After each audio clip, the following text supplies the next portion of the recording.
It seems right for this year. And that's the last one? This is the last one. So you want to give them a little breakdown of what you done? Just put the spark plugs in it. The new ones. Uh-huh. And how'd the old ones look? Not too good. Dark. Yep, dark. Looked like they had carbon on them. So, but not as bad as I thought they'd be.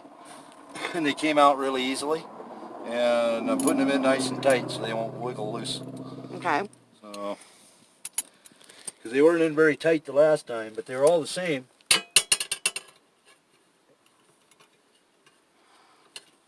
So that's what we're doing. And if it doesn't work, still got a problem, we're not really sure what's left. Yeah.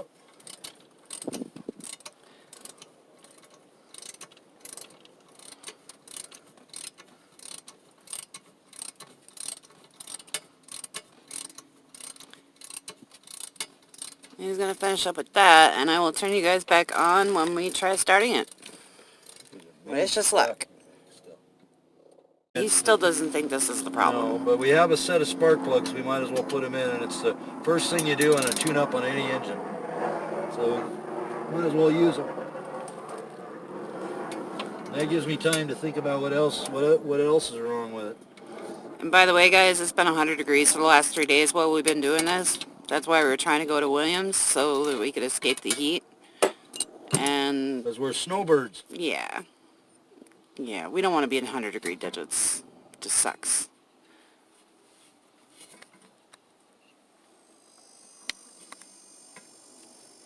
Alright, I'll turn you guys back on when we try and start it. Perform. Well, I want to check that vacuum pull-off for the choke. I operated it a few times to make sure it works. And I want to pull that distributor cap off of there. Take a peek underneath it, see if there's anything underneath it that is amiss. And if we can see anything. Cracked distributor cap, you know, loose reluctor wheel, mouse chewed wires. And I didn't say it in the last video, but he did fix the wires that I showed you in that last video. So that's not the problem either. So we're just kind of grasping at straws now, trying to think of anything possible. We have been using that cool Chilton's manual that I bought when I was trying to figure out the firing order. Pretty much the same. The passenger side bank was set it up more than the driver's side. So we've been using this. I got that when we couldn't start it in Texas after trying to do the plug wires. So this has been an actual gold mine. I had to buy this used off of Amazon. It was like $12, and it was the best $12 I've ever spent. I don't know why the gimbal's going weird, but it is 100 degrees out. So, yeah, it's for this mini motorhome chassis. I mean, I've seen a lot worse parts. Yeah, he still doesn't think that's the problem. But we'll see.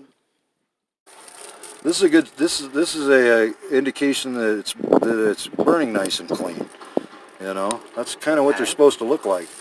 Like this one here, maybe not. That one's got a bunch of soot and stuff on it, but that's more. So we got, and all the sooty ones came from the passenger bank or the pass side, and the cleaner ones came from the driver's side. Leads me to believe we've got a vacuum leak on the driver's side or something. I don't know. Like I said, guys, we're grasping at straws. Ignore the mess in my motorhome. See? This is what it's like right now. It's a disaster. Disaster. And I'm running low on water and food and all that good stuff. So, we'll see what happens. Wish us luck. Guys, so I just checked that little piece. You know, point to that piece. Choke pull-off. It's a vacuum choke pull-off. And he gave it a test with his little vacuum tester. And it sticks. Try to, and the way you would adjust these is you bend this little linkage rod. So we're going to put a good bend in it and see what happens here. See if we can't make this thing work.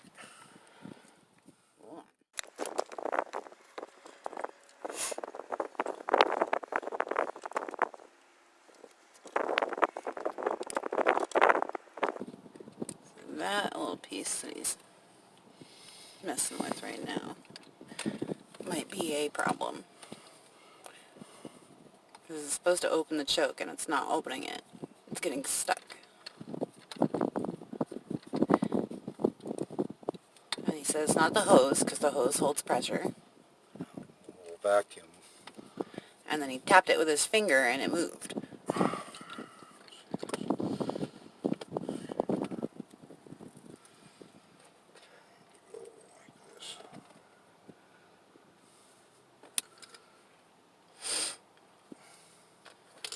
This is the actual piece of vacuum hose off the engine, so if it's got a problem, it'd show up. We don't want it there though. There. Okay. Still not pulling it off.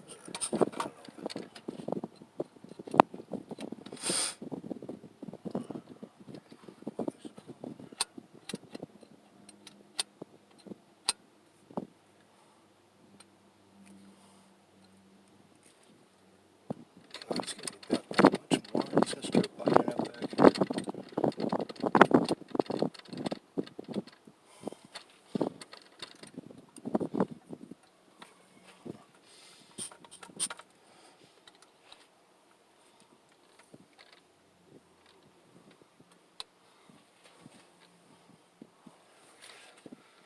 Bend that bracket some without breaking it. That'd also give us a little bit. Back off it goes.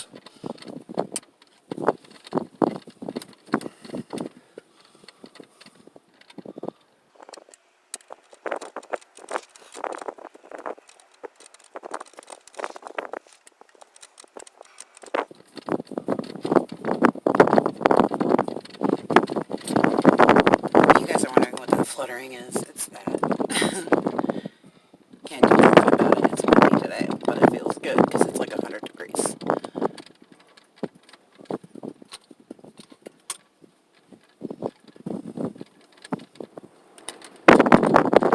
Try to bend that. Let's bend this.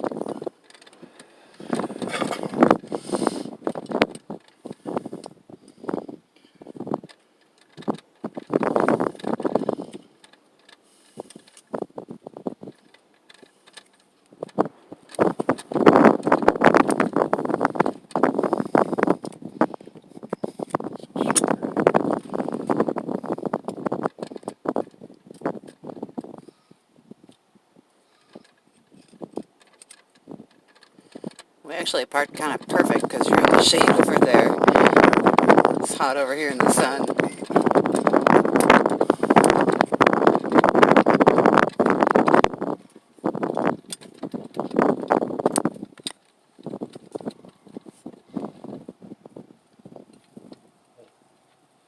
I bent it too much now. Let's see what happens.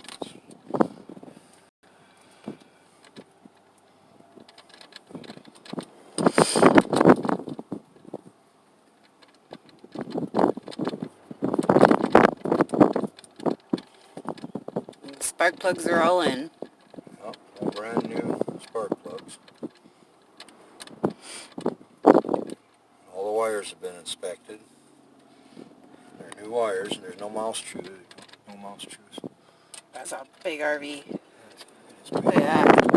Huge triple axle trailer. Yeah. There's something heavy in there. I suppose. Think so? Or an antique car. Yep. Yeah, or a triple axle trailer. Yeah, there's something heavy in there. Never want one that big. Well, you like stay in a KOA campground, so you don't like going up the national forest in the wilderness. That's the perfect thing. Okay, come on, baby.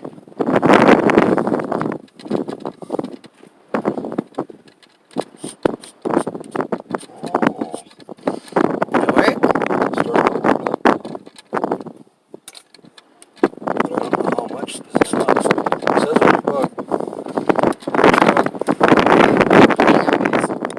Model 78, and later use a .110 drill bit. 1/10 of an inch. Well, here we go. Recording? Yep. Shouldn't even have to pump it. No? Alright. Maybe we should pray first. Maybe we should pray first. Alright, bump it a couple times. Alright, now start.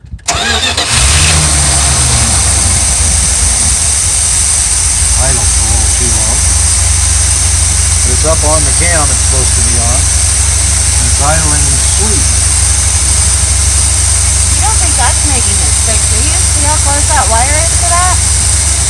But when I put my hand there, it's not as tight, but maybe it is.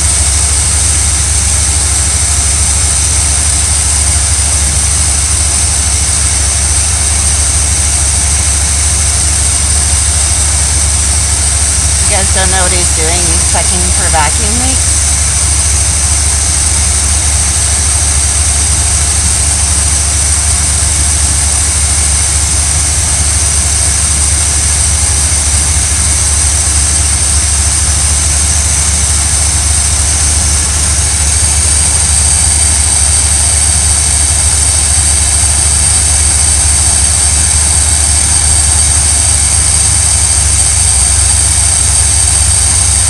Sounds a little better than it did yesterday.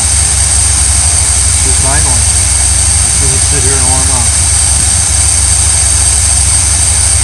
Fast idle should be a little higher, but I mean, hey, look at idling. Well, it's not touching that at all. There's a gap like that big. Alright, that's just running off of this idle screw. Got a case of gas and I took that shit.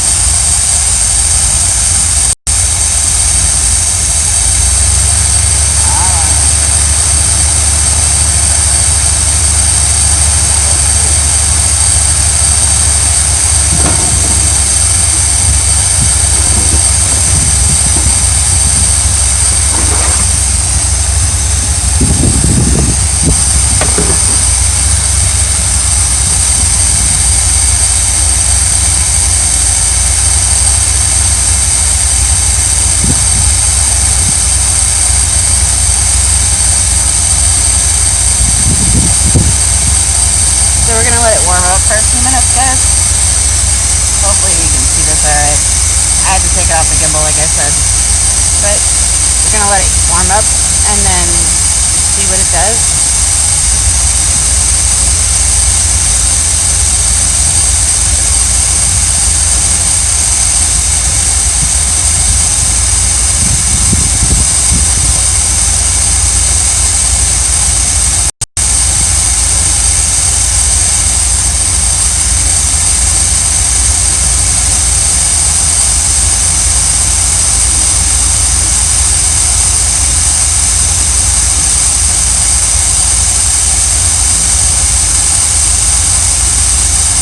Shit, it would just stay running like that. Fuck. Right? You know?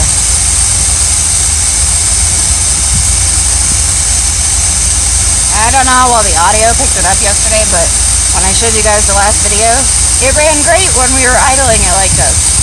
Like it is now. But when we took it for a test drive, it was another story.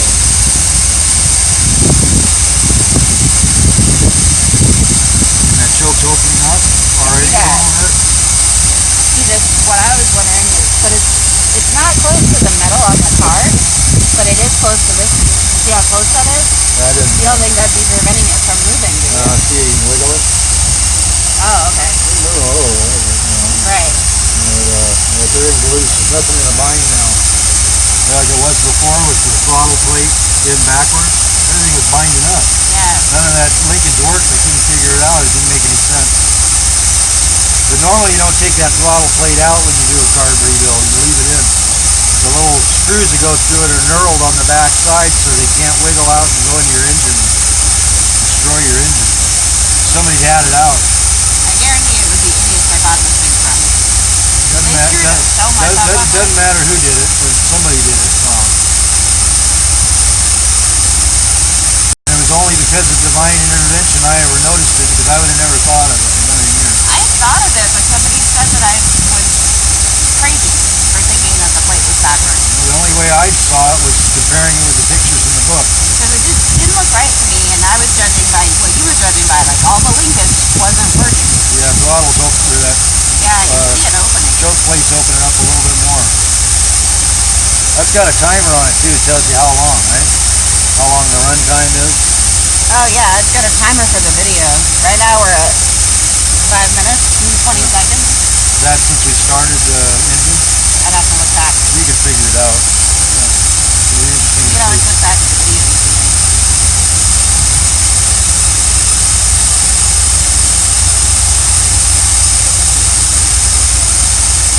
I won't mess with it. It's happy right now. It's in a happy. It's happy. It's in a happy place. He says it's happy. Let's let it heat up and see what happens. I mean, at least it's not stalling when we pulled it in here, right? Looking at the bright side. Oh, when we came back last time? No, when we pulled it off over that fucking bridge. Oh yeah, no, that was horrible. That was terrible. That was horrible. That was terrifying. It was flooding. You see that choke's opening up even a little more now? Yeah.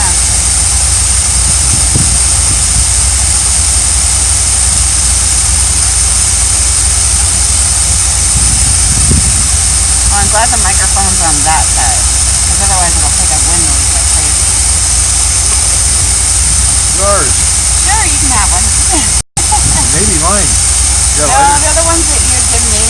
Oh, they just, I left it back there, of course. I'll go get it. That's alright. They're escapees.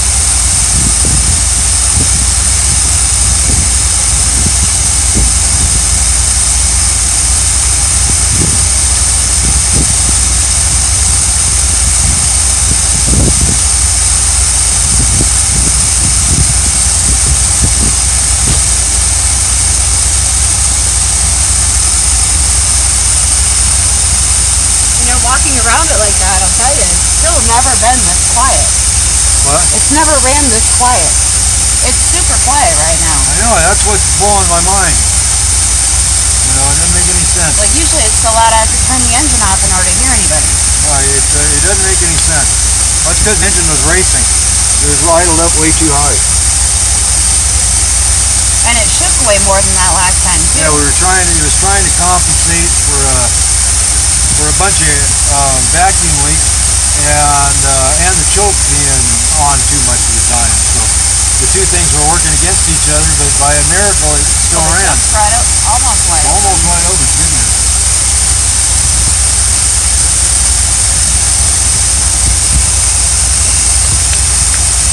Heater hose is really hot. Thermostat, this must be opening because the radiator hose is starting to get hot too. Intake manifold still cold. Well, it's warmed up. Yeah, it's warm. It's getting hot. And that's what makes that choke thermostat bimetal spring coil up and tighten up and pull the choke off as it gets hot. It's so simple. I don't know why it's been screwing with me. Here, let's see it. So hot. So hot you can't tell when you take a puff off a cigarette. I know.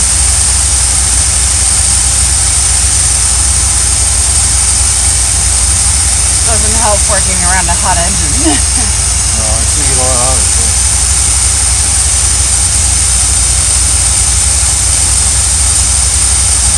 I haven't had to touch the gas pedal since it started. No, that's a good sign.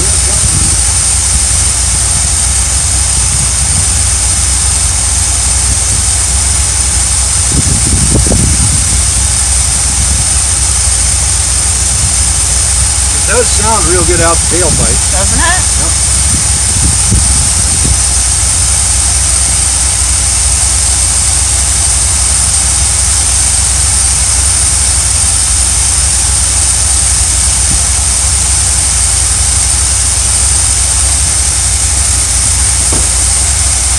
Now the engine's hot, let's check for blow-by again.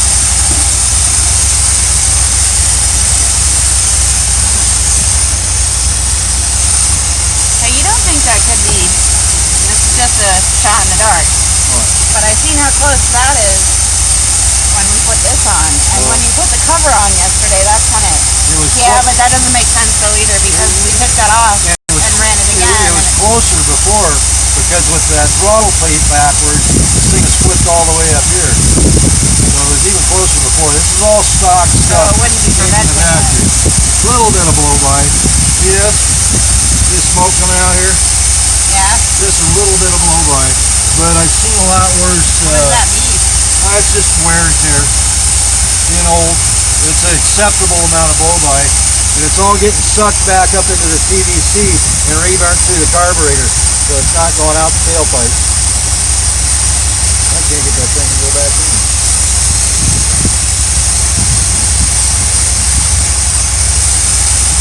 God, slimed me.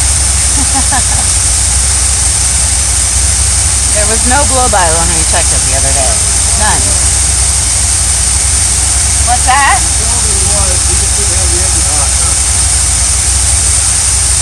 That didn't just occur. That takes 70,000 miles worth of wear, but it's acceptable. You're only using a quart of oil every 2,000 or 3,000 miles. That's good. That choke hadn't opened up much more, but let's let it completely warm up. What's your gauge say? It's not quite to the first last cold. Like it's kind of, it's just past the first notch. Not even quite The intake manifold is getting hot now. The front and the back. Okay, we're going to try it.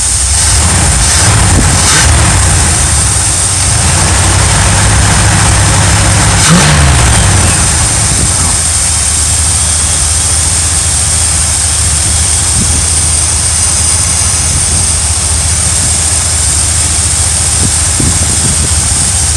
cleaned it out a little bit. You heard idle fast.